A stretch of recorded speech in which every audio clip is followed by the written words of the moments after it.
والصلاة والسلام على أشرف الأنبياء والمرسلين نبينا محمد وعلى آله وصحبه أجمعين. يا أيها الذين آمنوا اتقوا الله حق تقاته ولا تموتن إلا وأنتم مسلمون. ثم أما بعد، فإن أصدق الحديث كتاب الله وخير الهدي هدي محمد صلى الله عليه وسلم وشر الأمور محدثاتها وكل محدثة بدعة وكل بدعة ضلالة وكل ضلالة في النار. Ikhwani wa akhwatu fid din, azzakumullah. Alhamdulillah, kita bersyukur kepada Allah atas segala limpahan karunia nikmat yang senantiasa diberikan kepada kita dari nikmat Islam, nikmat iman dan juga nikmat sehat wal afiyah, sehingga kita bisa berkumpul kembali di masjid yang mulia ini dalam rangka menuntut ilmu syar'i. Di antara ilmu yang kita pelajari adalah kitab Al-Qawaidul Arba', 4 kaidah dalam memahami tauhid dan juga syirik, yang ditulis oleh Al-Mujaddid Al-Imam Muhammad bin Abdul Wahhab At-Tamimi rahimahullah. Kita kirimkan salam dan salawat kepada baginda Nabi Muhammad sallallahu alaihi wasallam beserta keluarga dan juga para sahabat beliau, dan juga kepada kita sebagai umatnya yang senantiasa istiqamah di dalam menjalankan dan menegakkan sunnahnya sampai hari kiamat. Jamaah sekalian rahimakumullah, kesempatan yang berbahagia ini kita lanjut ke dalam kaidah yang ketiga dari kitab Al-Qawaidul Arba', masuk ke dalam wal qaidah as-sadisah. Qala al-mu'allif rahimahullah, penulis dari kitab ini mengatakan, anna Nabiy sallallahu alaihi wasallam zahara ala unasin mutafarriqina fi ibadatihim, bahwasanya Nabi kita yang mulia sallallahu alaihi wasallam itu diutus kepada seluruh manusia, yang mana manusianya berkeyakinan berbeda-beda di dalam ibadah mereka, itu berbeda-beda. Minhum man ya'budul malaikah, ada umat manusia yang mereka beribadah atau menyembah para malaikat. Wa minhum man ya'budul anbiya'i was salihin, sebagian lagi ada yang menyembah para nabi dan juga orang-orang saleh. Wa minhum man ya'budul ahjar wal ashjar, dan sebagian ada yang menyembah dari pepohonan dan juga bebatuan. Wa minhum man ya'budu syamsa wal qamar, ada juga sebagian mereka beribadah kepada matahari dan juga bulan. Wa qatalahum Rasulullah sallallahu alaihi wasallam jami'an wa lam yufarriq bainahum. Yang kata al-mu'allif Syekh Muhammad At-Tamimi rahimahullah, semua itu manusia-manusia yang mereka beribadah berbeda-beda, yang mereka sembah berbeda-beda, akan tetapi Rasulullah memerangi mereka semua. Tidak bisa membedakan antara satu dengan yang lain, semuanya akan diperangi oleh Rasulullah sallallahu alaihi wasallam. Nah, di dalam penjelasan ini bahwa Rasulullah sallallahu alaihi wasallam diutus seluruh untuk umat manusia, ini semuanya terkena di dalam dakwah dari Nabi sallallahu alaihi wasallam. Karena dakwah Rasulullah ini diutus untuk seluruh umat manusia. Jika umat yang mereka sebelum diutusnya Nabi alaihi salatu wassalam, mereka hanya diutus Nabi dan Rasul pada umatnya saja. Kan tetapi Nabi SAW ini diutus untuk semua umat manusia. Karenanya siapa yang menyembah batu, pepohonan, siapa yang menyembah malaikat, siapa yang menyembah bulan, matahari, ketika mereka berada di zaman Nabi alaihi salatu wassalam, mereka mendapatkan beban untuk diperangi, ya, untuk didakwai mereka. Dan ini buruknya kesyirikan di zaman ini yang diperangi oleh Nabi SAW. Dan pelaku kesyirikan itu sebagaimana yang dilakukan oleh umat-umat sebelumnya, mereka berbeda-beda. Mereka berbeda-beda. Itulah pelaku kesyirikan, mereka akan terpecah belah. Namun kata para ulama, bi khilafil muwahhidin, berbeda dengan orang yang mentauhidkan Allah, fa inna ma'budahum wahid. Orang yang mentauhidkan Allah itu senantiasa dia tidak pernah berselisih di dalam menyembah Allah Azza wa Jalla.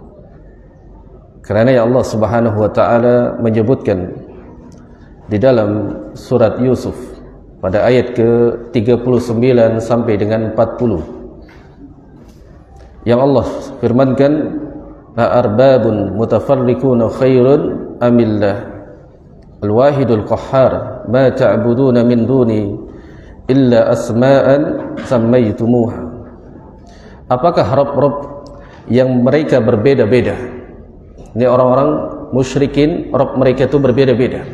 Sebagaimana tadi diungkapkan, ada yang menyembah batu, pepohonan, ada yang menyembah matahari, malaikat, orang-orang saleh. Ini disebutkan oleh firman Allah Azza wa Jalla ini. Allah menyatakan apakah Rabb mereka ini berbeda-beda, padahal Allah Subhanahu wa taala itu Rabb kalian yang satu, yang disembah oleh umat manusia. Ma ta'buduna min dunihi, maka tidak bolehlah kita menyembah kepada selain Allah illa asma'an sammaytumuha, kecuali yang telah ditetapkan, dinama-namakan, nama-nama selain dari Allah itu boleh kalian sembah, karena Allah Subhanahu wa taala memiliki nama-nama yang lain selain dari Allah. Itu ada Ar-Rahman, Ar-Rahim, Al-Malik, Al-Qudus, semuanya itu adalah nama-nama yang boleh kita menyembah darinya. Nah, jamaah sekalian, termasuk bagian daripada kebatilan di umat ini, faman saliya syirkil aw batilah, mereka melakukan kebatilan, termasuk orang-orang yang beribadah, yang mereka mengumpulkan ibadah mereka dengan menyembah kepada selain Allah Subhanahu wa taala. Ini yang dilakukan oleh umat-umat yang pada saat terjadinya kerusakan dengan kesyirikan, mereka beribadah namun tidak satu tujuan untuk ibadah kepada Allah Subhanahu wa taala. Maka itu yang diperangi oleh Rasulullah sallallahu alaihi wasallam, agar mereka kembali kepada mentauhidkan Allah Azza wa Jalla. Kerana tugasnya para nabi dan rasul itu agar mereka kembali kepada Allah. Dari kenabian Nabi Adam sampai kenabian penutupnya para nabi dan rasul, khataman nabiyyin, ada Nabi sallallahu alaihi wasallam, itu semuanya mereka mendakwakan agar kembali kepada Allah, mentauhidkan Allah. Allah sebutkan di dalam surat An-Nahl pada ayat ke-36, Allah firmankan, walaqad ba'atsna fi kulli ummatin rasulan an i'budullaha wajtanibut taghut. Allah berfirman, tidaklah kami mengutus para rasul yang dakwah mereka diserahkan, diutus mereka untuk menyerukan kepada seluruh umatnya, an i'budullaha wajtanibut taghut, sembahlah Allah saja, tinggalkan taghut, sesembahan selain Allah. Jadi ini tugasnya para nabi dan rasul, mereka menyerukan untuk mentauhidkan Allah. Namun terjadilah di tengah-tengah umat, baik dari kenabian sebelum Nabi Muhammad SAW, sudah terjadi ada umat-umat yang mereka menyekutukan Allah. Mereka beribadah kepada selain Allah, menyembah matahari, menyembah bulan, para malaikat mereka sembah, para nabi-nabi mereka setelah wafatnya mereka sembah, dan orang-orang saleh pun ketika wafatnya mereka sembah. Dan tidak menutup kemungkinan terjadi, yaitu di zaman Nabi SAW dan bahkan sepeninggalan beliau, sudah banyak umat ini mereka menyembah kepada selain Allah. Dan ini tugas kita yang kita mengemban amar ma'ruf nahi munkar, untuk menyerukan agar kita mendakwakan agama yang hak ini, agar umat kembali kepada mentauhidkan Allah Subhanahu wa ta'ala. Fal musyrikuna mutafarriquna fi ibadatihim. Orang-orang musyrikin mereka beribadah berbeda-beda. Wan Nabi sallallahu alaihi wasallam qatalahum wa lam yufarriq bainahum. Dan Rasulullah itu memerangi mereka, tidak membedakan antara satu dengan yang lain. Tidak dibedakan. Di antaranya Rasulullah yang memerangi mereka qatalal was-siniyin, yang mereka menyembah berhala, wa qatalal yahudu wan nasara, dan juga memerangi orang-orang Yahudi dan juga orang-orang Nasrani. Termasuk di dalamnya wa qatalal majus, orang-orang Majusi yang menyembah matahari dan bulan, yang menyembah api. Qatalal jami'al musyrikin, semuanya diperangi dari kaum musyrikin. Wa qatalal ladzina ya'buduna al malaikah, termasuk juga diperangi mereka orang-orang yang menyembah malaikat. Walladzina ya'buduna al awliya'i shalihin lam yufarriq bainahum, semuanya diperangi, yang menyembah para nabi, yang menyembah orang-orang saleh, dan tidak ada perbedaan di antara mereka. Kenapa bab ini diangkat oleh beliau? Kerana sebagai bantahan yang Syekh Shalih Al-Fauzan mengatakan fahada fihi raddu 'ala alladhina yaqulun, karena ada orang yang mengatakan, berpendapat dengan hujahnya, alladhina ya'budu sanam laisa misla alladhina ya'budu rajulan salih malakan minal malaikah. Ada yang berpendapat dari kalangan orang-orang yang menyekutukan Allah, bahwa yang menyembah berhala itu berbeda dengan orang yang menjadikan seseorang yang saleh dari para malaikat, li'anna haula'i ya'buduna al-ahjar wa asyjar. Kata mereka bahwa orang yang menyembah orang yang saleh dengan menyembah malaikat ini, mereka itu berbeda dengan beribadah ketika menyembah batu dan juga pepohonan. Di antara mereka ini dengan dalilnya, wa yuriduna bidzalika anna alladhina ya'buduna qubur al-ana yakhtalifu hukmuhu 'anil ladhina ya'buduna al-asnam. Mereka yang diinginkan ucapannya, orang yang menyembah kubur, orang yang menyembah orang-orang saleh yang telah mati, ini hukumnya berbeda. Ini pendapat mereka yang beribadah kepada sesembahan selain Allah, seperti mereka menyembah orang-orang saleh, menyembah para malaikat. Mereka mengatakan itu berbeda hukumnya. Sehingga apa? Dengan orang yang menyembah berhala, dengan orang yang menjadikan orang saleh itu dimintai disembah, dimintai keberkahannya, itu berbeda hukumnya. Ini pendapat mereka. Kalau jelas-jelas orang yang menyembah berhala itu telah dihukumi sebagai orang yang musyrik. Tapi mereka mengatakan kalau mereka minta kepada orang-orang yang soleh yang telah mati, itu tidak menjadikan musyrik. Nah, ini alasan mereka. Karena apa yang mereka jadikan, yaitu menyembah, meminta kepada orang-orang yang soleh yang telah mati, itu tidak bisa dikatakan sebagai yaitu kafir. Ini kata mereka, fala yakfuru wa la yu'tabaru amaluhu hadza syirkan wa la yajuzu qitaluhu. Jadi yang tidak kafir dan amalannya tidak bisa disebut kesyirikan, itu tidak boleh diperangi. Ini pendapat mereka. Padahal pendapat kita, orang yang ketika mereka meminta kepada selain Allah itu telah dianggap sebagai musyrik. Bagaimana mungkin orang yang meminta sesuatu kepada orang yang telah mati, dimintai keberkahan, terkadang diajak bicara orang yang telah mati tersebut, minta rezeki kepada orang mati yang dianggap orang soleh, mereka minta keselamatan, mereka minta untuk dijauhkan dari mara bahaya. Apakah ini perbuatan yang tidak termasuk ke dalam kesyirikan? Maka jawab kita itu adalah kesyirikan. Tapi mereka tidak membantahnya. Makanya mereka berpendapat orang yang musyrik itu yang jelas-jelas yang dia menyembah batu pepohonan, itu kata mereka. Makanya mereka menganggap bahwa amalan tersebut tidak terjatuh ke dalam kekafiran, maka tidak boleh diperangi.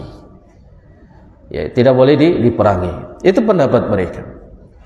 Namun kita mengatakan bahwa hujjah kita wa naqulu ar-rasulu lam yufarriqu bainahum, bahwa Rasulullah itu memerangi orang-orang musyrikin, itu tidak membedakan siapa yang menyembah orang yang telah mati, yang menyembah para nabi, menyembah malaikat, pepohonan, batu, semuanya diperangi oleh Nabi. Semuanya diperangi. Bal i'tabarahum musyrikin kulluhum. Bahkan beliau alaihi salatu wassalam menganggap mereka semuanya ini orang-orang musyrikin. Mereka dianggap sebagai orang musyrikin. Wastahalla dima'ahum wa amwadahum, dan dihalalkan darahnya dan hartanya. Walam yufarriq bainahum, dan tidak membedakan di antara mereka. Walladzina ya'buduna al-masih wal masihu rasulullah, dan orang-orang yang menyembah Isa alaihi salam, yang Nabi Isa itu diutus sebagai utusan Allah, wa ma'a hadza qatalahum, tapi ketika ada yang menyembah Nabi Isa, tetaplah dia diperangi, padahal yang disembah itu adalah utusan Allah. Tapi ketika Nabi Isa disembah, dijadikan sebagai sesembahan, maka itu yang diperangi oleh Nabi. Karena di zaman Nabi itu didapati masih ada orang-orang Yahudi dan orang Nasrani yang mereka menyembah ya kepada selain Allah. Diperangi oleh Nabi dan tidak dibedakan. Termasuk orang-orang Yahudi, diperangi mereka. Wal Yahud ya'buduna Uzair, yaitu Uzair dijadikan sebagai sesembahan mereka. Wa huwa min anbiya'ihim, padahal Uzair ini adalah termasuk nabi atau juga orang soleh pada zaman itu, dijadikan sesembahan oleh mereka. Dan tugasnya Rasulullah pada saat orang Yahudi dan orang Nasrani yang menyembah orang Nasrani Nabi Isa, kemudian orang Yahudi menyembah Uzair, maka sampai mereka hidupnya sezaman dengan Nabi, qatalahum Rasulullah sallallahu alaihi wasallam lam yufarriq bainahum. Mereka semuanya diperangi. Mereka diperangi untuk kembali kepada Allah, agar meninggalkan sesembahan yang mereka sembah itu selain Allah. Jadi jamaah sekalian rahimakumullah, fasyirku la tafriqa fihi baina man ya'budu rajulan salihan, bahwa sehingga kesyirikan itu tidak ada perbedaan antara orang yang menyembah orang yang saleh, au ya'budu sanaman, orang yang menyembah berhala, au hajaran, yang menyembah batu, au syajaran, yang menyembah pepohonan, li'anna syirka huwa ibadatu ghairillahi kaina man kana. Semuanya itu termasuk daripada kesyirikan, karena mereka menyembah kepada selain Allah. Inilah yang diperintahkan Allah kepada kita. Allah sebutkan di dalam surat An-Nisa agar kita beribadah kepada Allah, wa'budullaha wa la tusyriku bihi syai'an. Beribadahlah kalian kepada Allah, sembahlah Allah saja, la tusyriku bihi syai'an, dan tidak boleh kalian itu menyekutukan Allah dengan sesuatu apapun. Kalimat syai'an di dalam kaidah, di dalam bahasa Arab, ini syai'an ini bentuknya adalah isim nakirah, yang mana nakirah maknanya masih secara umum.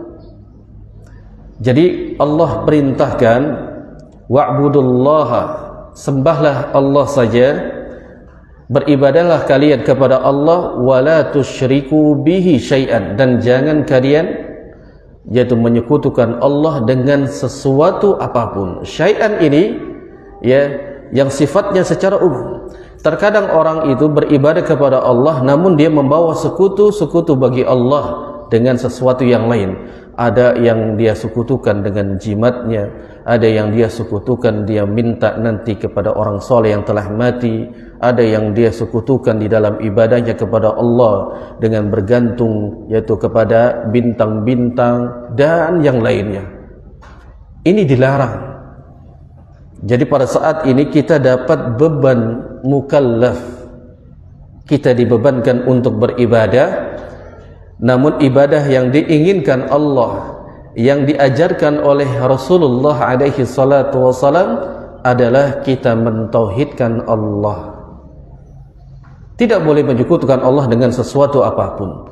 Apa sih konsekuensinya kalau orang yang beribadah kepada Allah kemudian dia menyekutukannya? Tentunya konsekuensinya seluruh amalannya akan batal. Dan orang tersebut kalau dia mati dalam keadaan menyekutukan Allah, Allah tidak mengampuninya. Innallaha la yaghfiru an yushraka bih wa yaghfiru ma duna dzalika liman yasha. Sesungguhnya Allah tidak mengampuni orang yang berbuat syirik, dan Allah akan mengampuni dosa selain daripada syirik. Jadi sampai kapanpun kita hidup di dunia ini berusaha untuk tidak menyekutukan Allah, maka dia akan selamat walaupun dosa kita itu begitu banyak. Karena syafaatul uzma, syafaat Nabi SAW yang akan diberikan kepada orang-orang ahli mauqif, yaitu nanti di padang mahsyar, yang mereka diantaranya tidak mau menyekutukan Allah, dia tidak pernah berbuat syirik kepada Allah, maka dia akan mendapatkan syafaat itu. Baik itu Rasulullah akan memberikan syafaat, dan juga Allah Azza wa Jal memberikan yaitu syafaat, dan dia akan dimasukkan ke dalam surga walaupun dia akhirnya terlebih dahulu masuk ke dalam neraka jahanam karena dia tidak menyekutukan Allah Subhanahu wa taala. Maka jamaah sekalian, orang yang menyembah batu, menyembah pepohonan, para malaikat dan para nabi, semuanya ini dianggap sebagai orang yang menyekutukan Allah Subhanahu wa taala. Sebagai dalil dibawakan oleh al-muallif itu di surat Al-Baqarah pada ayat ke-194. Wad dalilu qauluhu ta'ala wa qatiluhum hatta la takunu fitnatun wa yakunu ad-dinu lillah. Artinya Allah Subhanahu wa taala berfirman, perangilah mereka. Siapa yang diperangi? Diperintahkan oleh Allah. Wa qatiluhum, perangi mereka, hatta la takunu fitnah, sampai sedikit pun tidak ada lagi fitnah, wa yakuna ad-dinu lillah, sampai agama ini hanya untuk Allah. Siapa yang dimaksud Allah perintahkan untuk memerangi mereka? Di antaranya adalah orang-orang yang menyekutukan Allah Subhanahu wa taala. Ini yang diperintahkan oleh Allah kepada Nabi sallallahu alaihi wasallam. Dalil ini di antaranya ketika menjelaskan tafsir dari ayat yang mulia ini yang dibawakan oleh al-muallif rahimahullah, yang diperangi oleh mereka pengikut-pengikut Nabi sallallahu alaihi wasallam atas perintah dari Allah, yaitu qitadil musyrikin min ghairi tafriqin bainahum hasaba ma'budatihim. Orang-orang musyrikin itulah yang diperangi, yang mereka berbeda di dalam penyembahan kepada selain Allah. Itu diperangi. Namun memerangi mereka itu ada kaidah di dalam memerangi mereka. Kita tidak seperti yaitu umat Islam yang beranggapan bahwa orang yang berselisih dengan kita, orang yang wajib kita perangi, itu gampang untuk memudahkan membunuh mereka, atau yang dianggap sebagai aliran-aliran yang mudah untuk mengebom sana, mengebom sini. Itu manhaj yang menyimpang dan sesat dan menyesatkan. Walaupun mereka mengatasnamakan agama, jihad, memerangi orang-orang kafir, kita punya kaidah-kaidah sendiri. Islam diajarkan oleh Nabi bagaimana cara untuk memerangi mereka. Karena kalau ayat ini berbicara tentang waqatiluhum, perangi mereka, apa yang dimaksud diperangi oleh mereka? Apa kita datang untuk membunuhnya? Ada orang yang menyekutukan Allah, misalkan dia percaya kepada dukun, kemudian datang kita bunuh. Tidak semudah itu. Ini manhaj, agar kita harus jelas manhaj kita itu tidak serampangan. Setiap ayat, setiap hadis itu ada penjelasan-penjelasan yang dijelaskan oleh para sahabat, yang kemudian diambil oleh ahlu ilmi. Nah, qatiluhum, perangi mereka ini adalah wahada amun likullil musyrikin. Ini semuanya sifatnya secara umum. Siapa saja orang-orang musyrikin yang mereka menyekutukan Allah diperangi, lam yastathni ahadan, dan mereka diperangi tidak mengambil salah satu dari mereka menyembah sesembahan selain Allah saja. Semua orang yang menyekutukan Allah, hatta la takunu fitnah, sampai orang yang kita perangi itu tidak ada lagi fitnah pada dirinya. Fitnahnya yang dimaksud adalah wal fitnatu asyirku. Fitnah di situ adalah maknanya kesyirikan. Jadi fitnah yang disebutkan di dalam ayat ini adalah kesyirikan. La yujadu syirkun, sampai tidak ada lagi yaitu kesyirikan yang dilakukan oleh mereka. Dan ini sifatnya secara umum. Siapa saja yang ketika mereka menyekutukan Allah, maka tugas kita untuk mendakwai mereka, memerangi itu untuk mereka kembali kepada tauhid. Ini harus dijelaskan. Kalau kita belajar hanya kepada buku saja yang kita baca, kemudian ayat tanpa dijelaskan oleh para ulama ahlu tafsir, maka niscaya orang-orang itu akan menjadi ekstremis. Karena ayat ini perintahnya apa? Waqatiluhum hatta la takunu fitnah. Karena makna qatala yuqatilu ini dalam bahasa Arab ini adalah perangi mereka, bunuh mereka itu. Tapi kalau kita tidak duduk bersama para ulama, tidak berguru kepada para guru yang di atas manhaj dan akidahnya benar, maka niscaya kita akan memahami agama ini dengan salah. Maka yang dimaksudkan ini perangi mereka agar mereka kembali kepada tauhid. Itu. Agar mereka meninggalkan kesyirikan, hatta la takuna fitnah. Sampai tidak ada lagi orang yang menyekutukan Allah itu kesyirikan. Bagaimana caranya? Itulah tugas kita, yang kita sebagai pewaris para nabi, orang-orang yang menuntut ilmu ini adalah mereka dibebankan juga untuk amar ma'ruf nahi munkar.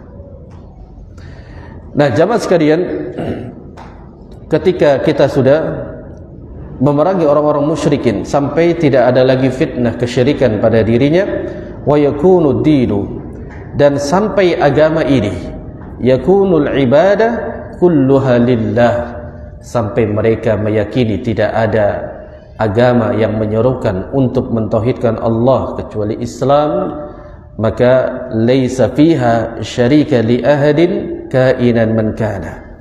Maka orang tersebut harus diberitahukan sampai artinya ibadah itu seluruhnya hanya untuk Allah Subhanahu wa taala.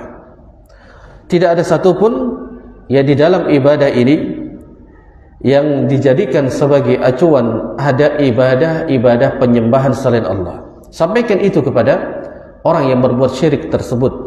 Kita dakwakan mereka. Fala farqa baina syirkil bil awliya'i was salihin. Tidak ada perbedaan orang yang menyembah para wali-wali dan juga orang-orang saleh dengan bil ahjari atau asjar, dengan orang yang menyembah batu dan menyembah pepohonan. Semuanya sama. Tapi bantahan mereka nanti akan dijelaskan. Orang yang menyembah wali-wali Allah dan orang-orang saleh, mereka mengatakan mereka tidak menyembahnya. tapi mereka sebagai jadikan wasilah, perantara untuk mendekatkan dirinya kepada Allah. Itu dalil mereka. Namun jelaslah bahwa Allah Subhanahu wa taala mengatakan, yaitu firman-Nya, qatiluhum hatta la takuna fitnah. Perangi mereka sampai tidak ada lagi kesyirikan yang mereka lakukan. Jadi apa? Tetaplah orang yang mereka katakan sebagai tidak menyembah kepada orang soleh tersebut, tapi dijadikan sebagai wasilah, perantara, maka itu tetap dianggap sebagai kesyirikan, karena dia minta dan juga menghinakan diri kepada selain Allah Azza wa Jalla. Kemudian dalilnya yang lain, wa dalilu syamsi wal qamar, bahwa dalil penyembahan matahari dan bulan disebutkan di dalam surat Al-Fussilat pada ayat ke-37. Allah berfirman, wa min ayatihi al-lailu wan-nahar wasyamsu wal-qamar la tasjudu lisyamsi wala lil-qamar. Artinya Allah Subhanahu wa taala berfirman, dan termasuk tanda-tandanya bagi Allah Azza wa Jalla ada malam, ada siang, ada matahari dan juga ada bulan. Allah Azza wa Jalla mengatakan, la tasjudu, janganlah kalian sujud kepada siapa? Lisyamsi walal qamar, jangan sujud kepada matahari dan jangan sujud kepada bulan. Ini Allah perintahkan. Kenapa Allah turunkan ayat ini? Karena ada umat-umat yang menyembah matahari dan juga menyembah bulan, dan sampai sekarang umat tersebut masih ada yang disebut sebagai kaum Majusi, orang yang menyembah matahari dan menyembah bulan. Ini dalil. Makanya Rasulullah alaihi salatu wassalam, nahar Rasul alaihi salatu wassalam anis salati inda tulu'is syams wa inda ghurubiha. Rasulullah itu melarang untuk umatnya agar umatnya tidak boleh beribadah pada saat matahari itu terbit dan matahari itu tenggelam. Ini saddalid dari'ah, untuk menutup kejelekan, untuk menutup dari kesesatan. Lianna hunaka man yasjudu lisyams 'inda tulu'iha wa yasjudu laha 'inda ghurubiha. Karena tidak boleh kita umat Islam dilarang untuk ibadah pada saat matahari terbit dan matahari tenggelam, karena di sana ada umat-umat yang menyembah matahari. Itu larangan itu buat kita. Makanya Rasulullah pernah bersabda, ada 3 waktu seseorang yang muslim beribadah pada 3 waktu ini. Salah satunya yang pertama adalah ketika terbitnya matahari. Kenapa tidak boleh? Karena orang-orang Majusi mereka menyembah matahari. Makanya lihat, orang Majusi kalau pagi hari itu dia bawa siok, dia mengarahkan ke timur. Ketika terbitnya matahari, dia menyembah matahari. Dan ketika matahari tenggelam, mereka pun sang ke barat. Mereka beribadah kepada matahari tersebut.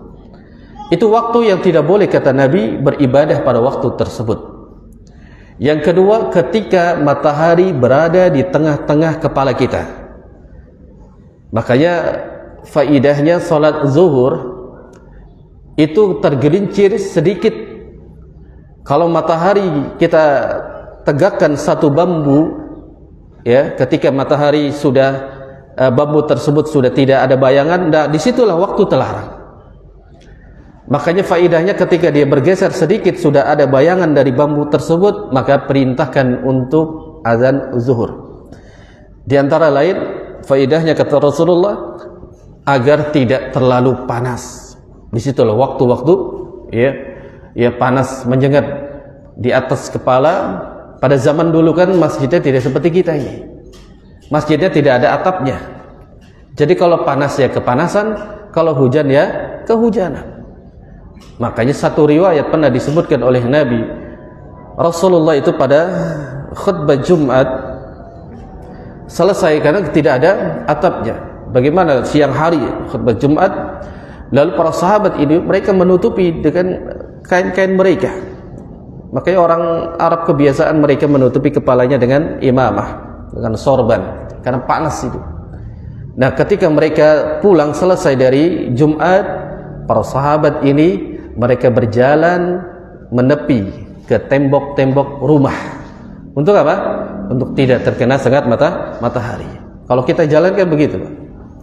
Kalau ada ruangan yang adem itu, dia minggir supaya tidak terkena sengatan matahari. Begitu panas. Kalau di Saudi itu panasnya itu lebih daripada 37 dan bahkan sampai ke 40 dan lebih. Ya, kalau kita di Saudi itu pada saat musim panas, makanya di sana musim panas kita kalau mahasiswa semuanya libur semuanya.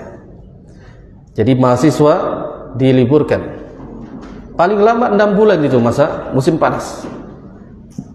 Kalau yang dia kuliahnya di Madinah, maka dia pulang ke negaranya karena panas sekali, diperintahkan untuk pulang.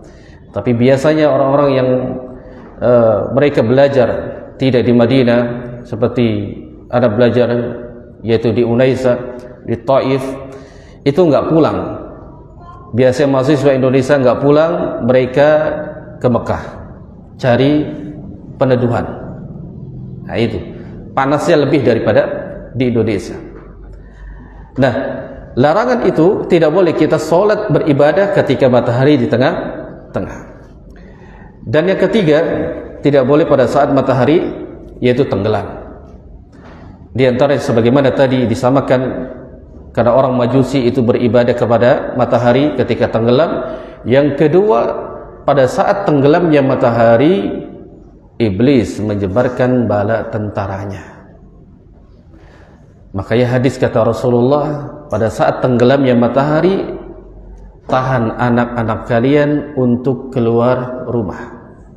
Enggak boleh keluar rumah, anak-anak itu dijaga. Kenapa tidak boleh? Karena iblis menyebarkan bala tentaranya untuk menggoda anak-anak. Nah, pada saat diperintahkan untuk menjaga anak-anak ya kita untuk keluar rumah, dan juga diperintahkan untuk menutup semua makanan-makanan yang tidak ada penutupnya. Sampai kata Rasulullah, jika tidak ada penutupnya seperti ini, maka jika ada siwak ataupun lidi, maka dia taruh di atasnya dengan baca bismillah. Kenapa faedahnya? Karena syaitan tidak bisa meminum dan memakan makanan yang ketika diletakkan di atasnya penutup. Kalau tidak ada penutup, maka boleh dia satu lidih batang tapi ucapkan bismillah. Karena faedahnya, kata Syekh Khalid Al-Juhani rahimahullah, seseorang ketika ingin membentengi dirinya itu cukup dengan baca bismillah saja. Setiap ucapan dari doa-doa Nabi diajarkan oleh para sahabat diawali dengan bismillah.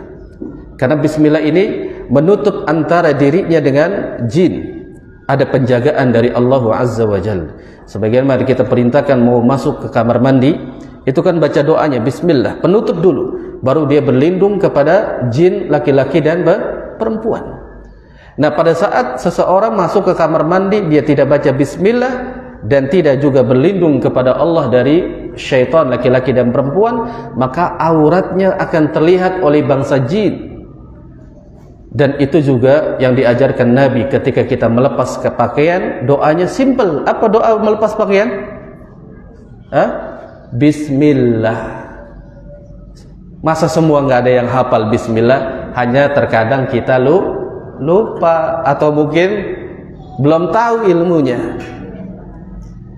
Jadi para ibu-ibu yang punya anak-anak gadis, nanti para juga bapak-bapak punya anak, ajarkan supaya auratnya tidak terlihat oleh bangsa jin. Makanya sering ada anak disunati sama jin, ada ya yang diganggu oleh jin, sampai ada yang mengaku dihamili oleh jin.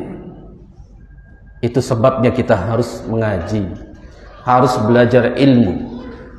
Jadi kita harus baca bismillah, maka para syaitan jin ini tidak bisa mengganggu kita. Bahkan sampai makanan ditutup dengan baca bismillah. Itu hikmahnya, bahwa ada umat yang mereka menyembah matahari. Yang kemudian larangan kita di waktu-waktu tersebut, di antaranya waktu tersebut di antaranya sama dengan penyembahan orang-orang musyrikin. Hadal waqti musyabahatun lil fi'lil musyrikin. Muni'a min dzalika saddad dzira'. Larangan yang pertama adalah untuk tidak menyerupai mereka di dalam ibadah. Jadi setiap peribadatan kita tidak boleh mengikuti peribadatannya orang-orang kafir. Enggak boleh. Tidak boleh mengikuti peribadatan ya orang-orang kafir. Tata caranya, gayanya, semuanya, aktivitas pakaiannya, gaya, ya rambutnya, semuanya kita tidak boleh mengikuti mereka. Karena Rasulullah pernah bersabda, "Man tasyabbaha biqaumin fahuwa minhum." Siapa yang menyerupai satu kaum maka dia termasuk dari golongan mereka. Maka yang menjadi fenomena yang sekarang, bahwa ketika ada orang yang memboikot produknya orang-orang kafir, jangan dikait-kaitkan ke situ nanti dikira kita tidak pro kepada Palestina. Kita membantu dan mendoakan ya, saudara kita yang di Palestina. Maksudnya umat ini yang kita saksikan, mereka memboikot produk-produk orang kafir. Namun ketika mereka diperintahkan untuk tidak mengikuti peribadatan mereka, tapi sulit bagi mereka. Mereka memboikot produk orang-orang kafir, tapi ibadahnya sama seperti orang kafir. Orang Yahudi menyembah kubur. Yang memboikot produk itu menyembah kubur. Yang orang yang ketika memboikot produknya orang-orang kafir mereka merayakan ulang tahun. Yang memboikot produk orang Yahudi, orang Nasrani, umumnya orang-orang kafir, dia merayakan ulang tahun.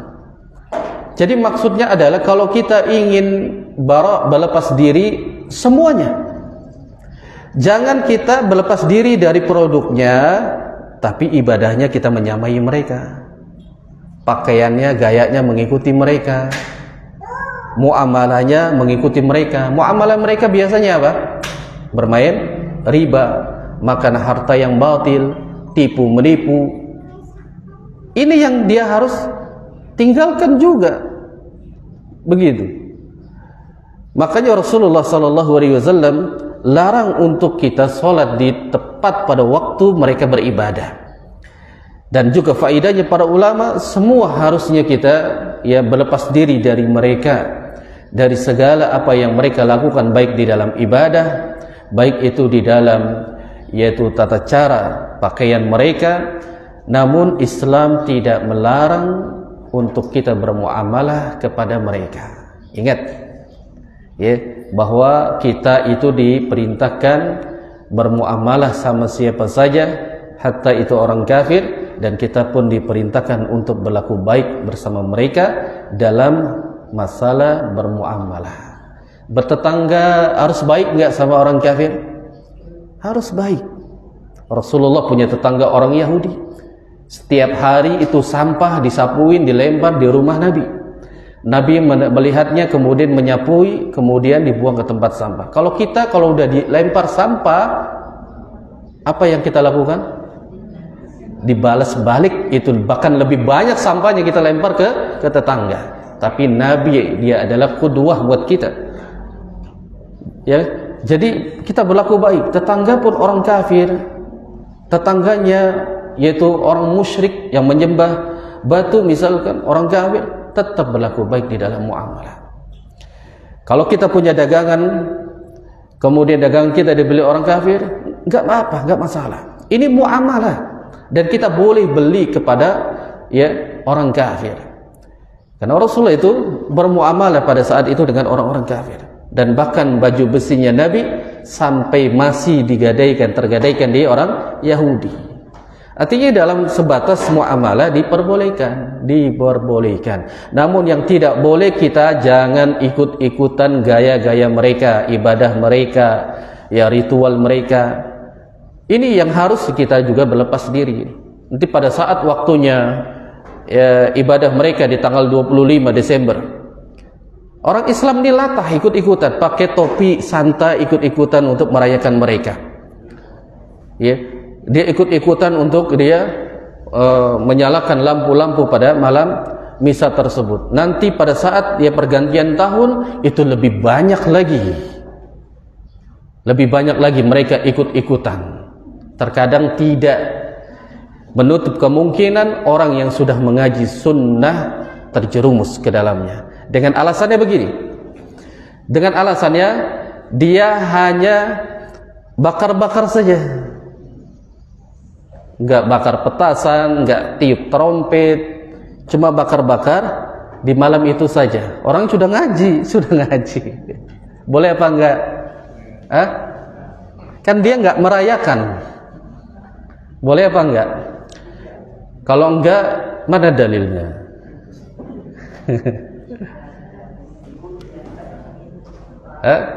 Kan dalilnya mereka jawabannya begini, innamal a'malu bin niyat. Kan tergantung niatnya. Dia niat cuma bakar-bakar saja pada malam tahun baru. Kan kalau mereka jelas merayakan dengan niatnya untuk merayakan, jelas itu dalil mereka, innamal a'malu bin niyat. Tapi tetap tidak boleh, salah. Kenapa? Karena dia masuk ke dalam malam yang dimuliakan, dijadikan ritual sebagai ibadah bagi mereka orang-orang kafir. Walaupun niatnya tidak merayakan, tapi dia diam di situ, itu termasuk ta'awwanu 'alal ismi wal udwan. Tetap. Atau diganti dengan yang lain syubhatnya, daripada mereka merayakan yang enggak jelas, bakar petasan, tiup trompet, lebih baik kita baca doa, zikir di dalam masjid. Ini boleh apa enggak? Podo wae, sama. Enggak boleh. Ya, enggak boleh. Kalau mau dia bakar-bakar, kalau mau dia berzikir, dia mau membaca Al-Qur'an, kan bisa di waktu-waktu lain. Kenapa momennya harus di malam itu? Itu pertanyaannya. Kan bisa nanti besok harinya, 2 hari kemudian, bisa kita kumpul bersama-sama keluarga, bersama teman-teman ya, pengajian, ayo kita bakar ikan. Tapi jangan di malam itu, jangan di malam itu. Orang lain akan melihat kita akan divonis merayakan juga ya acara mereka. Karena di dalam kaidah al-ahkamu bil-zahir, hukum itu dilihat secara zahirnya. Sekarang begini, ada orang di perkumpulan orang-orang minum khamr. Kita sudah ngaji tentunya. Itu yang minum khamr teman-teman kita semua, sahabat semua, qarib semua. Lalu kita datang duduk di situ. Duduk di situ. Lalu ada yang lihat, si fulan ngapain di situ? Pikirannya ngapain? Padahal dia nggak minum, duduk aja di situ, duduk situ. Pasti orang lain akan lihat, wah iya, berkumpul dia dengan orang-orang yang minum khamr, ya dia minum. Padahal dia enggak, cuma ya duduk mungkin ada sesuatu, maka dilarang, tidak boleh gitu. Pergi, nggak boleh mengingkari itu. Nah seperti itulah al-ahkamu bil-zahir. Larangan kita untuk menyerupai mereka orang-orang kafir. Dan kemudian jamaah sekalian rahimakumullah, dalil yang berikutnya, dalil penyembahan para malaikat. Itu disebutkan di dalam surat Ali Imran pada ayat ke-80. Allah berfirman, "Wa la ya'murukum an tattakhidul malaika wan nabiyyina arbaba." Allah Subhanahu wa taala berfirman, dan dialah Allah yang memerintahkan kalian untuk menjadikan para malaikat dan para nabi sebagai Rabb, yaitu bagi kalian. Tidak memerintahkan, ya. Allah tidak memerintahkan untuk kalian menjadikan para malaikat dan juga para nabi sebagai Rabb kalian. Dalil ini ditunjukkan bahwa sebagian kaum muslimin yang masih mereka bergantung kepada para malaikat dan juga para nabi. Di antaranya mereka bergantung kepada para nabi, mereka menjadikan nabi itu sebagai tempat untuk wasilah, penyandaran. Makanya enggak boleh Rasulullah SAW dimintai, kemudian dijadikan sebagai perantara untuk doanya dikabulkan. Tidak boleh. Makanya ini penjelasan orang-orang yang menyembah kubur. Wa ubadul kubur al-yawma yaquluna, Orang-orang yang menyembah kubur mereka mengatakan ya'budul malaika wan nabiyyin wassalihin laisa bikafir. Mereka mengatakan bahwa orang yang menyembah, mengagungkan para nabi itu dan juga orang-orang soleh tidak kafir.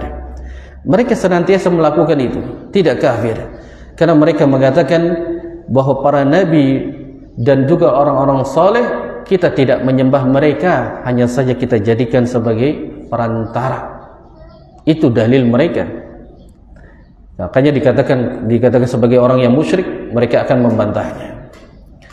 Dan juga di dalam surah Al-Maidah Allah berfirman yang untuk menjelaskan dalil para nabi yang mereka sembah, wa id qala Allahu ya Isa ibn Maryam.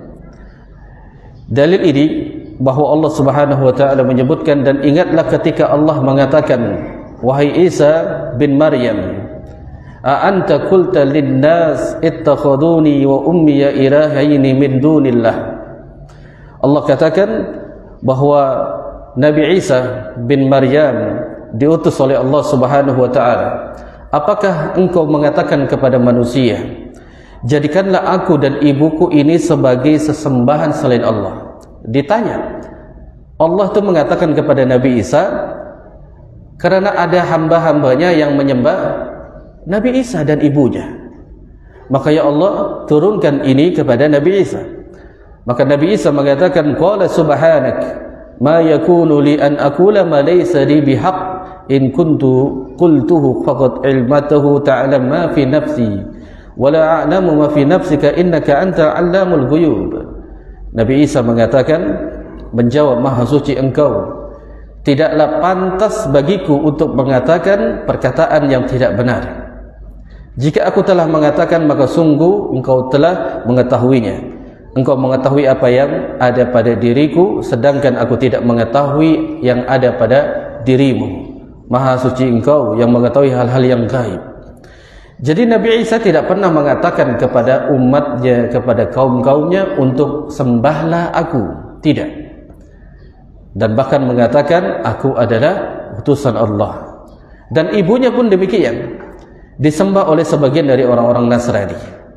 Ini ucapan orang-orang yang menyembah para nabi. Maka ini bantahan bagi mereka, inna syirka ibadatul asnam. Sesungguhnya kesyirikan itu adalah beribadah kepada, yaitu berhala. Wala yusawwa indahum baina man abadal asnam. Dan disamakan orang yang menyembah berhala sama juga dengan man abada waliyan aw rajulan salihan. Sama dengan orang yang menyembah wali-wali Allah dan juga orang-orang saleh. Apa bedanya? Semuanya sama. Yang menyembah berhala, ini menyembah para nabi, orang-orang saleh, sama. Wali-wali Allah mereka sembah. Itu bentuk daripada kesyirikan. Karenanya kesyirikan itu mereka batasi. Kesyirikan mereka batasi. Jadi ada yang orang yang berbuat syirik dalam pandangan kita, tapi mereka mengatakan itu tidak syirik.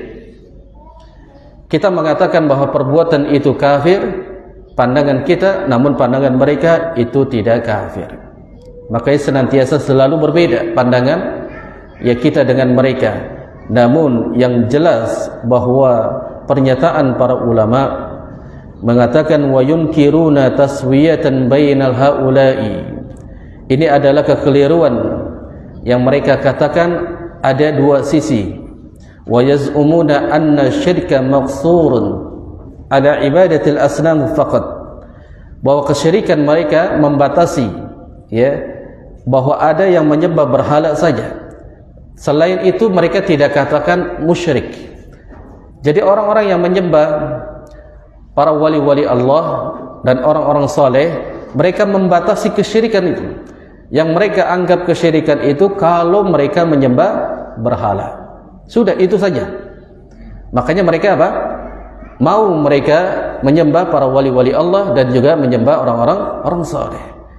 Nah, di sini ada dua sisi ya, untuk menjelaskan bahwa dari kesyirikan itu.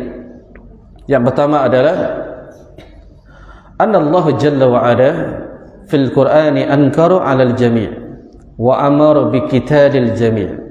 bahwa Allah Subhanahu wa taala menyebutkan di dalam Al-Qur'an mengingkari seluruhnya dan juga memerintahkan untuk memerangi seluruhnya, sebagaimana al-mu'alif rahimahullah, penulis dari kitab ini, yaitu Syekh Muhammad At-Tamimi rahimahullah, menjelaskan bahwa siapa yang menyembah para malaikat, menyembah batu, menyembah pepohonan, menyembah nabi, menyembah malaikat, semuanya yang menyembah kepada selain Allah, perintahnya adalah untuk diperangi sebagaimana Rasulullah memerangi mereka. Jadi tidak melihat oh ini menyembah ya orang-orang saleh dan menyembah para wali-wali Allah tidak boleh diperangi karena mereka tidak melakukan kesyirikan dan ini salah. Tetap kita perangi mereka. Yang kedua, anna Nabi sallallahu alaihi wasallam lam yufarriq baina 'abid sanamin wa 'abid malikin aw rajulin salih. Bahwa Rasulullah alaihi salatu wasallam tidak membedakan orang yang menyembah berhala, menyembah para malaikat dan juga menyembah orang saleh, semuanya diperangi. Jadi tidak memilah-milih siapa yang memerangi, ya hanya pada orang-orang yang menyembah berhala saja, itu terjerumus ke dalam para syubhatnya orang-orang musyrikin. Mereka membatasi dari kesyirikan. Di antara dalil yang dijadikan sebagai orang-orang saleh disembah, itu disebutkan di dalam surat Al-Isra pada ayat ke-57. Allah berfirman, "Ulaika alladziina yad'uuna yabtaguna ila rabbihimul wasilah ayyuhum aqrabu wa yarjuna rahmatahu wa yakhafuna 'adzabahu." Allah Subhanahu wa taala berfirman, orang-orang yang mereka seru itu, mereka sendiri mencari jalan kepada Rabb mereka. Jadi orang yang diseru oleh mereka, maksudnya orang soleh tersebut, itu kan dimintai keberkahannya, dimintai yaitu untuk menjaga dirinya, menyampaikan hajatnya kepada Allah. Allah katakan bahwa mereka saja sedang mencari jalan yaitu kepada Allah Subhanahu wa taala. Bagaimana orang yang sedang minta saja untuk cari jalan untuk dekat kepada Allah, tapi malah dimintai oleh mereka? Maka kepada Allah lah mereka mengharapkan rahmat dan juga takutnya akan azabnya. Ini orang yang sudah mati, yang dianggap sebagai orang soleh, sebagai wali-wali Allah. Mereka cari bagaimana jalan supaya mendapatkan rahmat dari Allah dan juga dijauhkan dari azabnya, tapi malah disembah oleh mereka.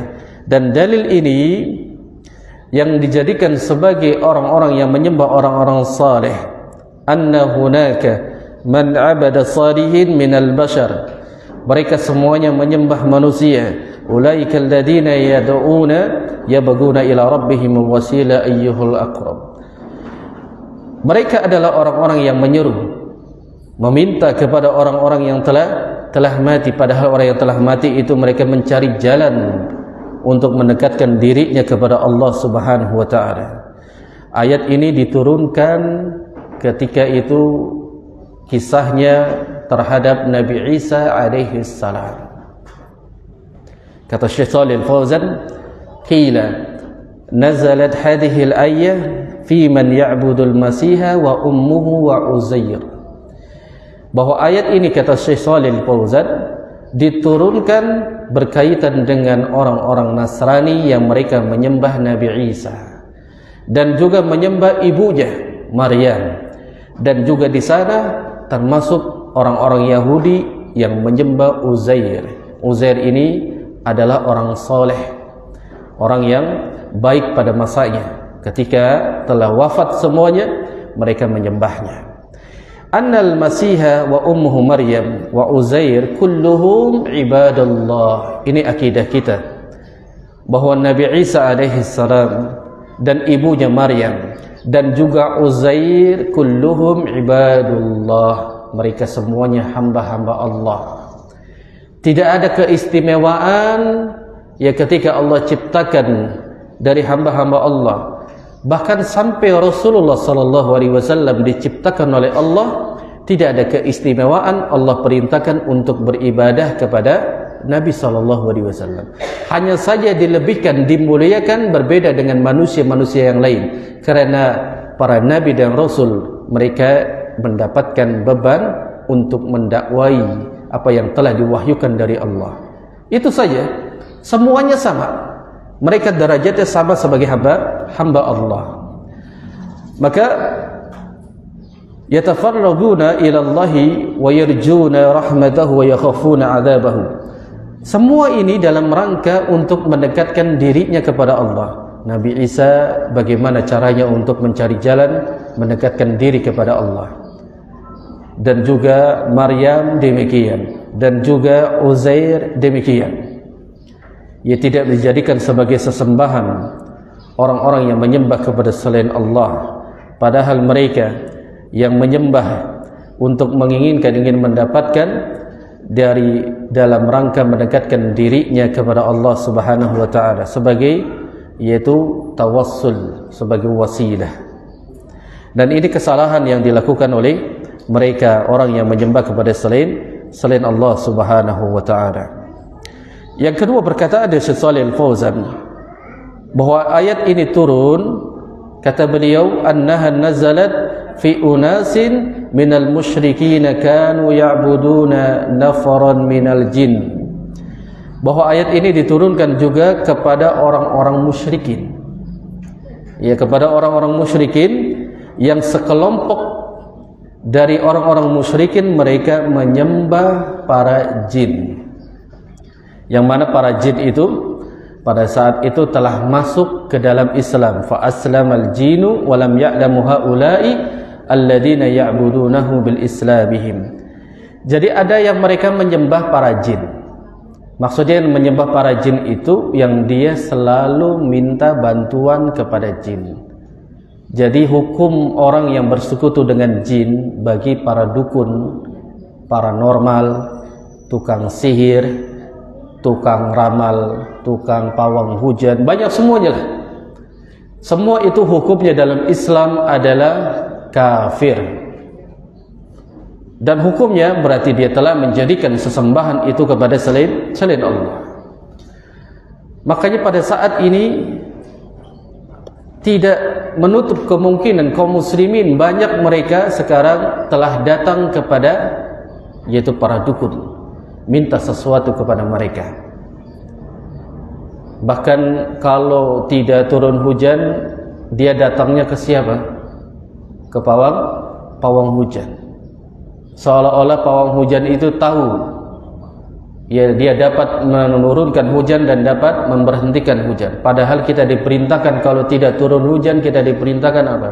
Salat istisqa. Minta hujan kepada Allah, berarti menunjukkan bahwa hujan itu diturunkan Allah Subhanahu wa taala yang menurunkan, bukan pawang hujan. Ini sudah ya bergantung kepada yaitu para dukun. Maka dahulu ada orang-orang yang menyembah para jin.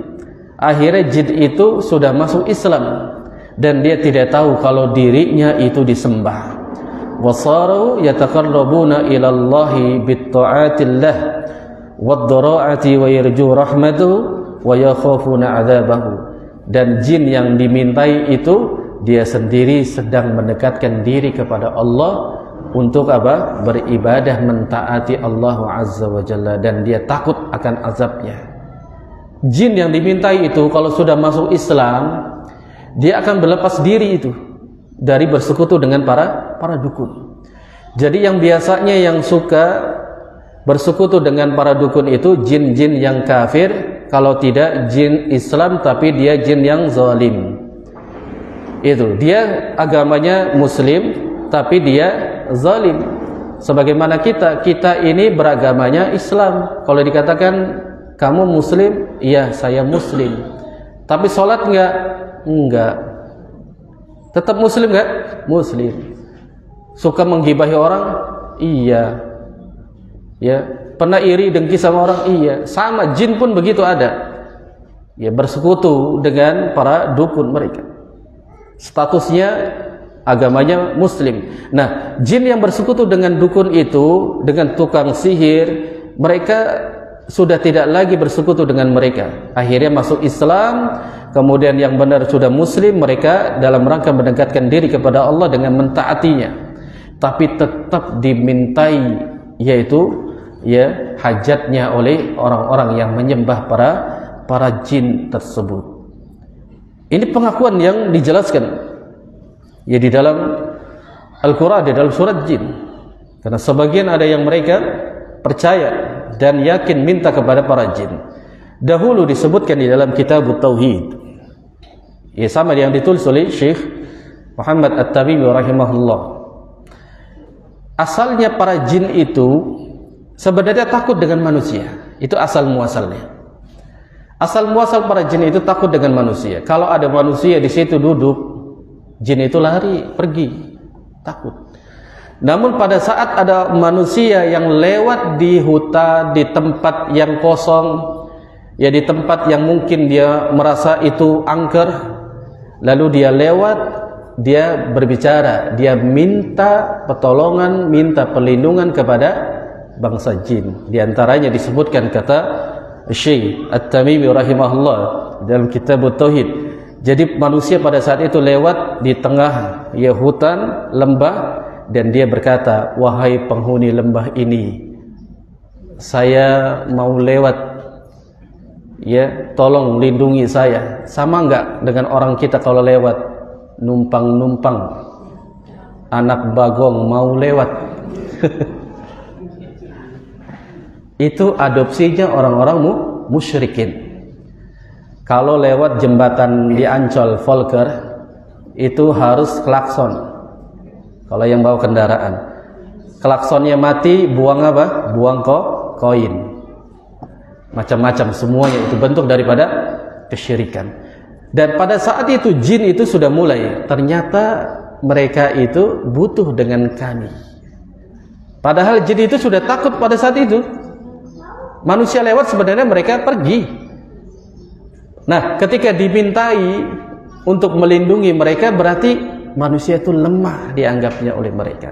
Akhirnya mereka ya menuruti apa yang mereka lakukan, malah diganggu, digoda terus. Akhirnya manusia makin kelamaan dia supaya tidak diganggu oleh jin, caranya bagaimana?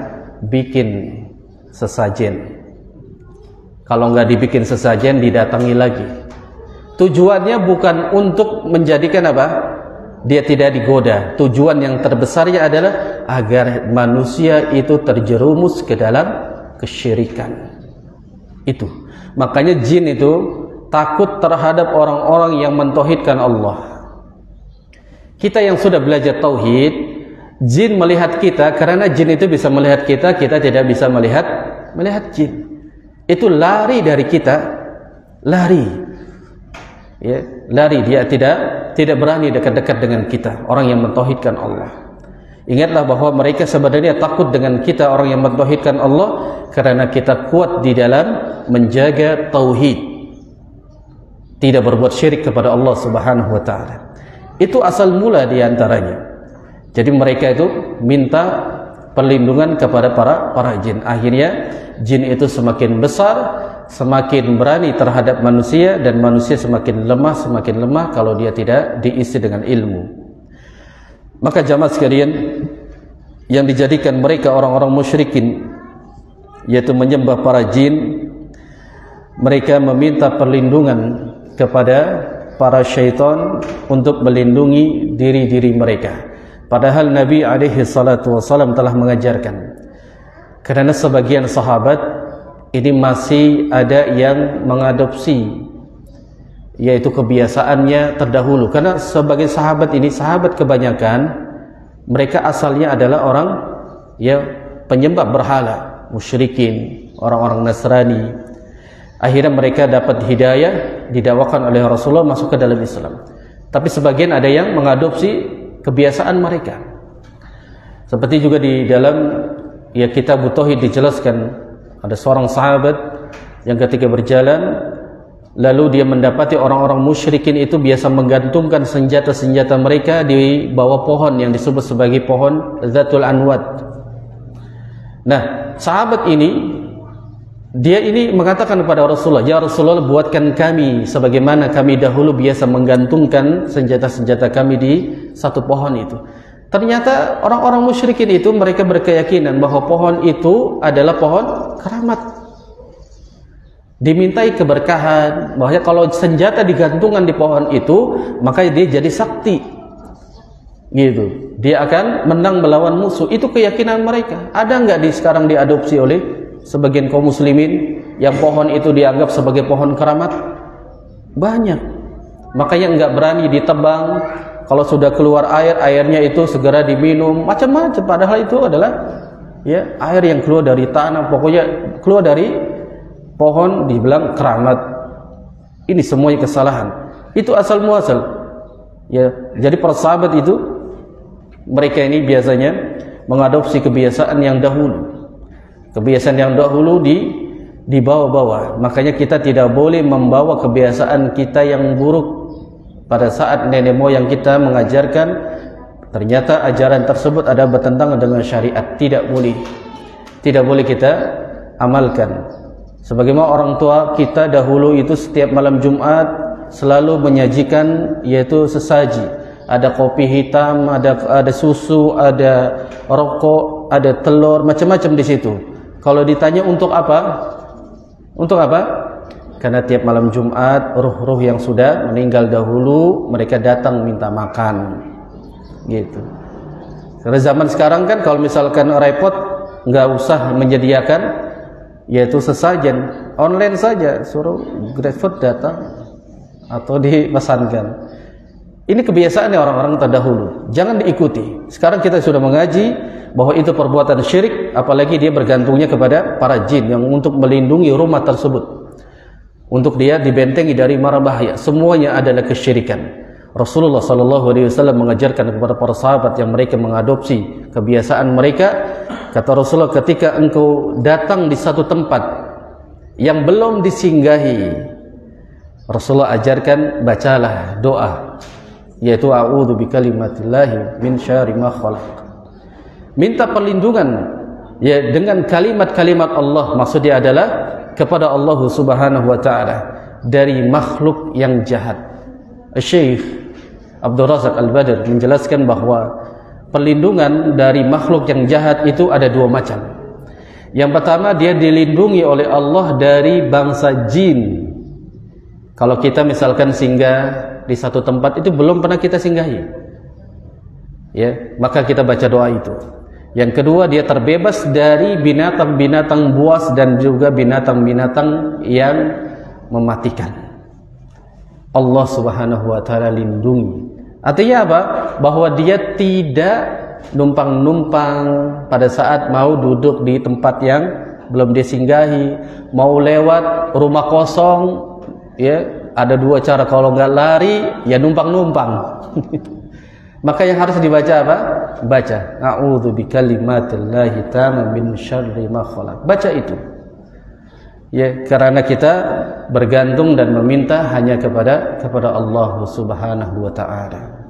Sebagaimana juga kita keluar rumah, kita bergantungnya kepada Allah, bukan kepada jimat, bukan bergantung kepada sesuatu yang dianggap bisa mendatangkan manfaat dan menolak mudarat. Kita baca doa diantaranya Bismillahi tawakkaltu ala Allah la haula wala quwata illa billah. Baca itu. Disebutkan juga oleh para ulama bahwa orang yang membaca doa tersebut ketika keluar rumah, maka syaitan mana saja tidak akan bisa mengganggu dirinya. Rasulullah SAW pernah menyebutkan dalam hadis yang lain, seseorang ketika keluar rumah dia bergantung, minta kepada Allah perlindungan, maka jin dengan jin yang lain ini bertemu, ya, bertemu. Bagaimana engkau bisa menggoda anak Adam yang ketika telah dicukupkan oleh Allah Azza wa Jalla, telah dibentengi oleh Allah? Bagaimana mungkin dia akan mengganggunya? Makanya setiap anak Adam keluar dari rumah itu syaitan akan mengikutinya. Apalagi wanita. Wanita itu lebih dahsyat fitnahnya daripada laki-laki. Makanya fitnah yang terbesar bagi ya anak Adam itu ada di wanita. Wanita kalau keluar rumah tidak baca doa, terus pakaiannya tabarruj, memakai minyak wangi, bersolek, maka syaitan lebih dahsyat lagi untuk menggodanya. Itu. Bahkan kalau sudah dia rapi saja, pakaiannya sudah syar'i, sudah mengikuti di atas ilmu, tetap apakah dia terbebas dari godaan syaitan? Tidak. Makanya bagi para aba, kalau mau keluar rumah, mau kerja, baca doa itu. Para wanita mau ke pasar, mau keluar rumah, mau menuntut ilmu, apa saja, baca doanya agar Allah lindungi kita dari perkara-perkara yang tidak baik. Sesuai dengan tujuannya, Allah akan mudahkan jalannya di dalam tujuan yang baik tersebut. Karena sebabnya seseorang terjerumus ke dalam dosa dan maksiat karena dia tidak minta perlindungan kepada Allah Azza wa Jalla. Dan juga termasuk kesyirikan kalau dia mintanya bergantung kepada selain Allah. Maka dahulu itu orang-orang musyrikin kalau mau keluar rumah, mereka menerbangkan burung.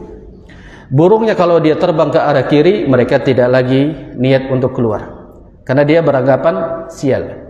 Kalau burungnya dia ke arah kanan, dia akan tetap menjalankan perjalanan safarnya.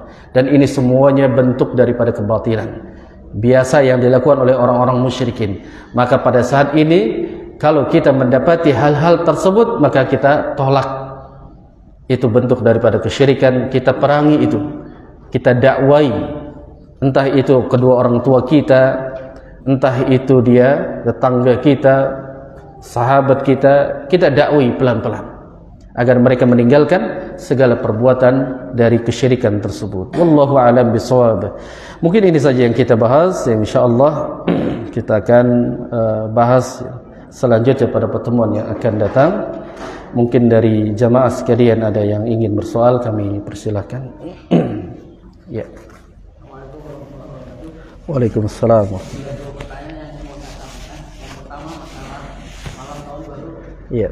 Dulu mengadakan tabligh untuk remaja kalau malam tahun baru, apakah dibolehkan?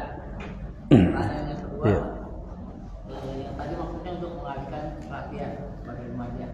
Yang kedua pertanyaannya, dalam Al-Quran atau hadis bahwa dosa syirik itu diampuni. Iya. Dulu kan kita sudah tahu banyak saya melakukan kesyirikan, misalnya tahun baru, misalnya ulang tahun, atau misalnya dengan orang infak dan lain-lain.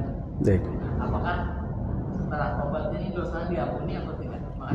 Nah, pertanyaan pertama, bahwa ketika pada tahun baru ada satu acara, ya sebagaimana tadi disebutkan, berkumpulnya remaja atau kaum muslimin di satu masjid. Mereka berkumpul mengadakan acara, yaitu doa bersama, ya. Kemudian mengadakan acara yaitu zikir berjamaah atau yang semisalnya. Apakah hal ini diperbolehkan atau tidak? Tentunya di dalam kita untuk mengingkari mereka bara', karena dalam Islam akidah ahlu sunnah ada al-wala wal bara'. Al-wala itu adalah berloyalitas, dan bara' ini berlepas diri. Loyalitas diantaranya sesama kaum muslimin, ya, kemudian baroknya ini berlepas diri kepada seluruh orang kafir.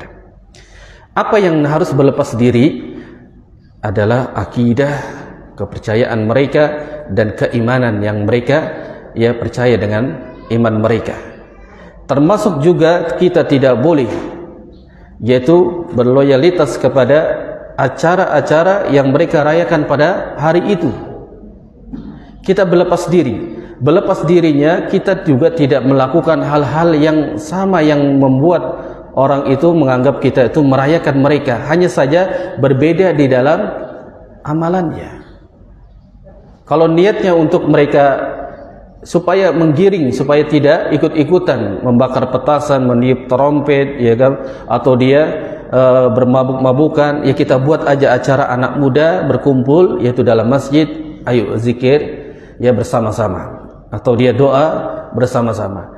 Hal ini pun tetap termasuk bagian daripada disebutkan tadi, Allah sebutkan ya wala ta'awwanu 'alal itsmi wal udwan. Jangan saling membuat tolong-menolong dan kerjasama pada orang-orang kafir, membuat dosa dan maksiat. Kenapa disebut sebagai ikut juga merayakan? Karena momennya pada malam yang dia rayakan. Harusnya kalau kita ingin berlepas diri, jangan Kalau bisa sepikan sudah. Kalau kita ibadah-ibadah yang memang sudah menjadi syariat pada saat itu, misalkan dia malam tahun baru, kita ibadah sholat isya atau maghrib berjamaah di masjid, ya tetap jalan, itu adalah perintah syariat. Tapi ibadah yang dia membuat pada malam menandingi ibadah mereka, ini yang tidak boleh. Kita harus barok berlepas diri kepada mereka. Kan bisa kalau kita mau mengajak anak muda untuk kembali kepada Allah, tidak di momen pada saat malam yang dirayakan oleh orang-orang kafir. Itu sangat bisa. Kalau tadi jawabannya ya kan untuk menggiring mereka, tetap momen pada hari tersebutlah yang dihukumi. Kecuali memang ibadah itu tidak ya sudah diniatkan nanti kita akan malam tahun baru lebih baik kita baca zikir, kita berdoa di dalam masjid daripada mereka ya bakar petasan dan tiup trompet. Tetap itu tidak diperbolehkan. Baru berlepas diri. Ya, lebih baik dia tidak merayakan seperti itu. Yang kedua, apakah dosa syirik itu diampuni kalau kita sudah taubat kepada Allah? Karena memang Allah sebutkan tadi, innallaha la yaghfiru an yushraka bihi wa yaghfiru ma duna dzalika liman yasha. Sesungguhnya Allah tidak mengampuni dosa syirik. Ingat, Allah tidak mengampuni dosa syirik kalau dia mati dalam keadaan membawa dosa syirik. Tapi Allah katakan wa yaghfiru ma duna dzalika liman yasha. Allah akan mengampuni dosa selain syirik. Apakah dosa syirik kalau dia taubat sebelum dia datang kematian? Apakah Allah akan mengampuninya? Jawabannya Allah akan mengampuninya. Innallaha ghafurur rahim. Sungguhnya Allah itu Maha Pengampun lagi Maha Penyayang. Dan bahkan Allah meminta kepada hamba-hamba yang telah berbuat dosa dan maksiat, tubu ilallahi taubatan nasuha, agar mereka kembali taubat kepada Allah dengan sebenar-benarnya untuk tidak lagi melakukan dosa syirik tersebut. Maka dia akan diampuni.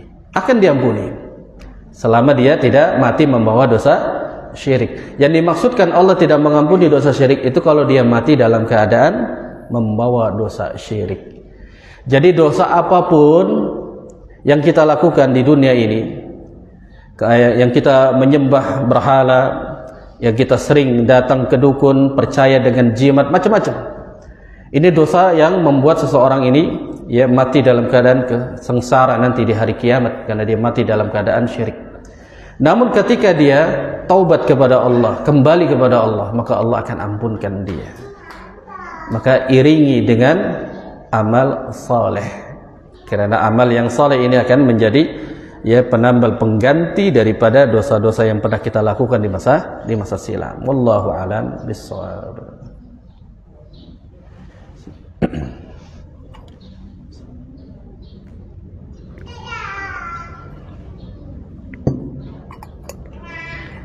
Ya.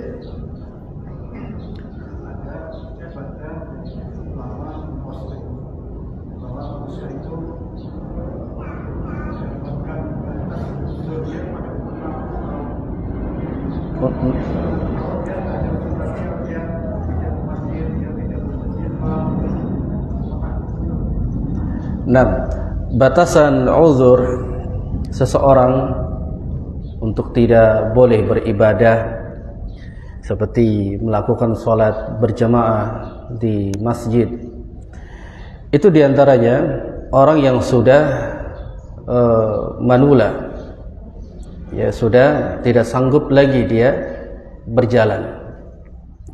Adapun kalau masih umur 60 tahun, dia sanggup berjalan, masih bisa berjalan ke masjid, kemudian dia tidak ada satu hal yang memudaratkan dirinya, masih sehat, masih kuat, maka tetaplah dia diperintahkan untuk dia datang ke masjid untuk sholat berjamaah. Dan uzurnya itu kalau dia sudah tidak berdaya, sudah dia dapat kemudaratan, sudah berat untuk dia jalan ke kaki ke masjid, bahayanya banyak, maka di situ dia dapat uzur. Nah, tentang masalah sholat berjamaah di masjid, kita sudah jelaskan dalam kajian di sifat sholat Nabi, bahwa sholat di masjid itu ada dua pendapat. Pendapat yang pertama adalah hukumnya wajib bagi laki-laki. Hukumnya wajib bagi laki. Yang kedua, hukumnya ya sunnah, boleh. Jadi sholat di rumah boleh apa tidak? Boleh hukumnya. Sebagaimana Rasulullah itu sabdakan, orang yang sholat berjamaah dia akan mendapatkan 27 pahala daripada orang yang sholat sendirian. Nah, sholat sendirian itu pada saat itu Nabi mengatakan sholatnya di rumah. Nah, lebih tegasnya lagi bahwa yang mengatakan wajib, Rasulullah bersabda, aku akan bakar rumah-rumah yang dimana orang tidak mau sholat berjamaah, yaitu laki-lakinya. Jadi asalnya itu ya mereka itu sholat berjamaah itu hukumnya wajib di situ. Tapi dengan ada datang dalil bahwasanya sholat berjamaah itu 27 pahala daripada sholat yang sendiri. Sholat sendirinya ini bukannya masbuk, bukannya dia datang sholat sendiri di masjid, enggak. Orang yang ketinggalan imam sudah selesai dia datang kemudian dia sholat sendiri, itu dianggap sebagai telah berjamaah. Jadi maksudnya hadis itu adalah sholat sendiri di rumah. Berarti sholatnya sah. Sholat. Itu yang mengatakan sunnah. Nah, yang mengatakan yang kuat adalah tentu sholat di masjid berjamaah bagi laki-laki. Orang kalau sudah umur 60 dia masih sanggup untuk berjalan, maka tetap dibebankan dia wajib untuk sholat berjamaah. Kalau dia sudah tidak sanggup, maka kembali fattaqullaha mastata'tum. Dia bertakwa kepada Allah sesuai dengan kesanggupannya.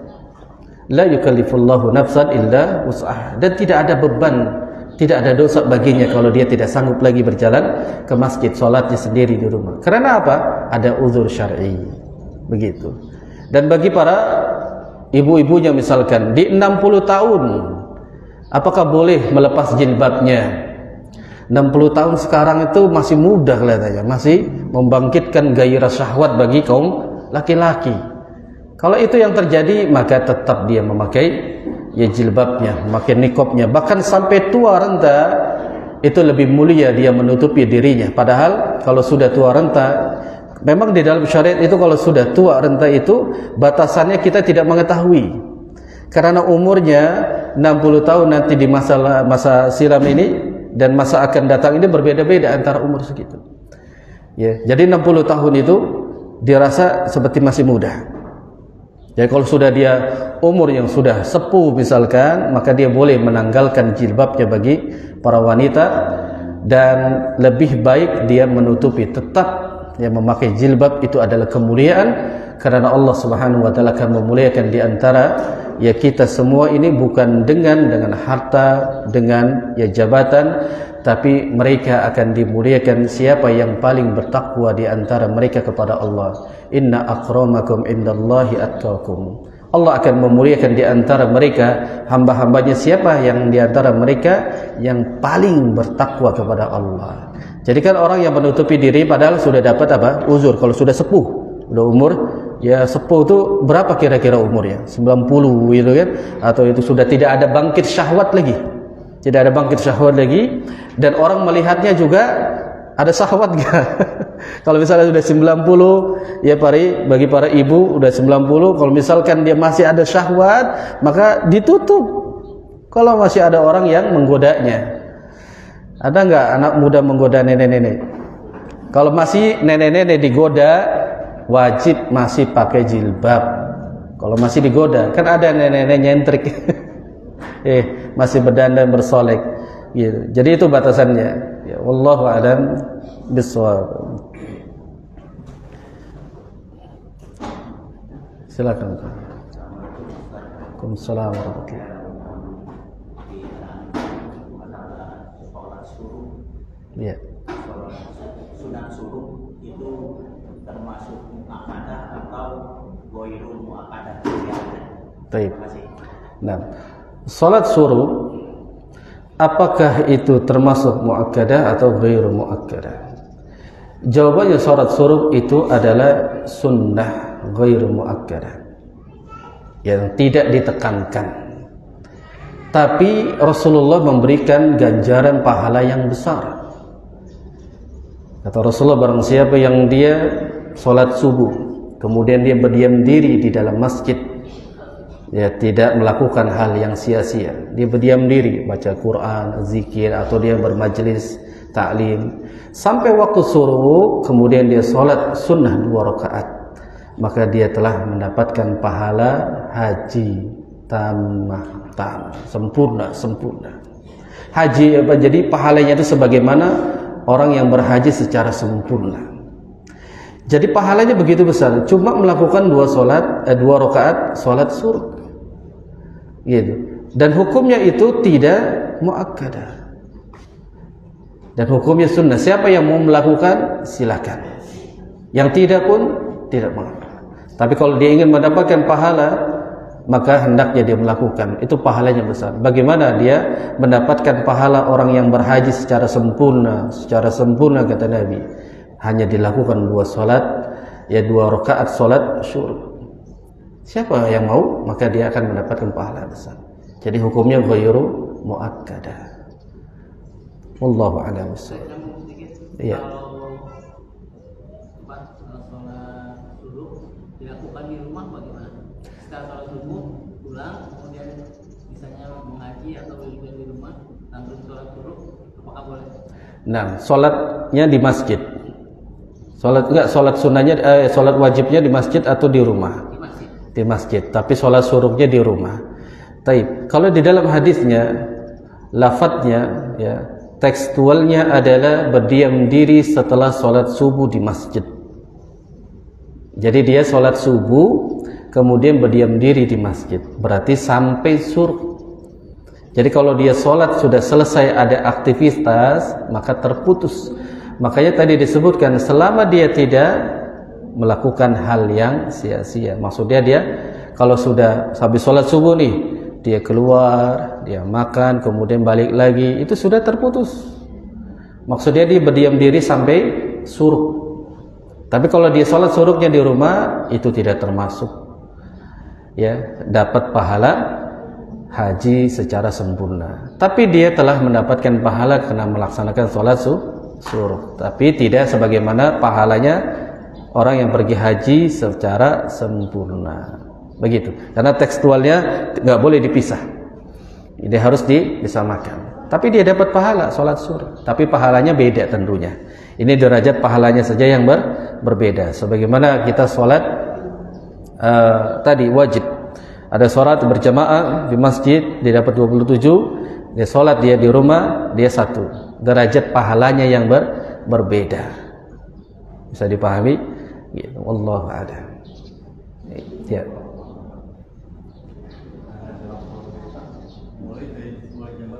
Gimana? Waktu suruk. Iya.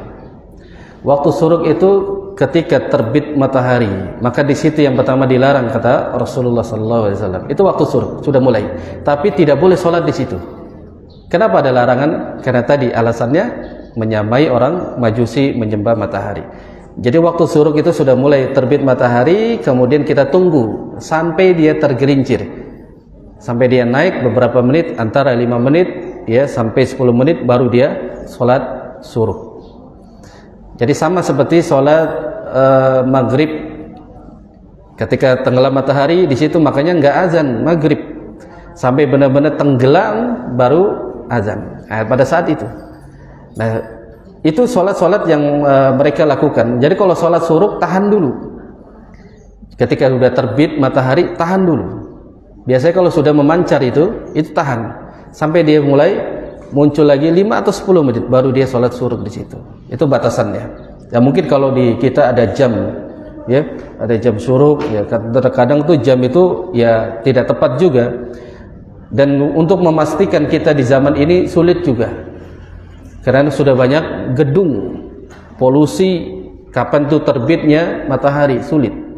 Maka dengan kita mengambil yaitu istimbat, maksudnya mengambil hukum seperti bagaimana hukumnya sudah terbit, maka kita tunggu sebentar, maka di situ kita sholat 2 rakaat suruk, maka dia akan mendapatkan pahala yaitu haji secara sempurna. Allahu a'lam.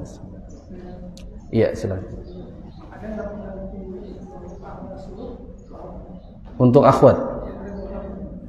Dan itu sama sebagaimana penjelasan dari itikaf.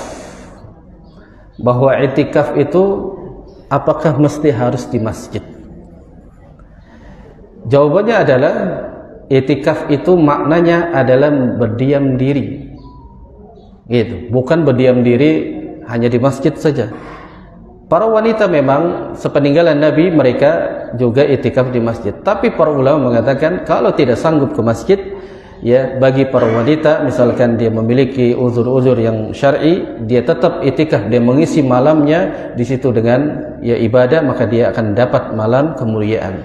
Dan sama bagi para wanita. Kenapa para wanita sama enggak halnya dia dapat pahala sebagaimana yang dilakukan oleh para laki-laki? Karena itu hadisnya untuk menunjukkan untuk laki-laki. Maka jawabannya yang diperintahkan salat berjamaah itu adalah laki-laki. Bagi para wanita yang kata Rasulullah, salat di rumah. Itu lebih baik. Nah, ketika dia salat di rumahnya subuh, misalkan dia tidak berjamaah sendiri, para ibu, lalu dia berdiam diri juga di situ. Dia baca Quran, kemudian dia bersolawat atau berzikir, atau dia membaca buku-buku Islami sampai waktu suruh dia sholat, dia 2 rakaat, maka dia pun sama dapat halnya ya pahalanya sebagaimana haji secara sempurna, sama. Karena di para wanita itu tidak dibebankan untuk sholat berjamaah di masjid, dan pahalanya sama insyaallah. Wallahu a'lam bishawab. Silakan. Cukup? Para ibu tidak ada yang bertanya? Baik. Kalau tidak ada kita tutup dengan doa kafaratul majlis. Subhanakallah wa bihamdik asyhadu an la ilaha illa anta astaghfiruka wa atubu ilaik. Wassalamualaikum warahmatullahi wabarakatuh.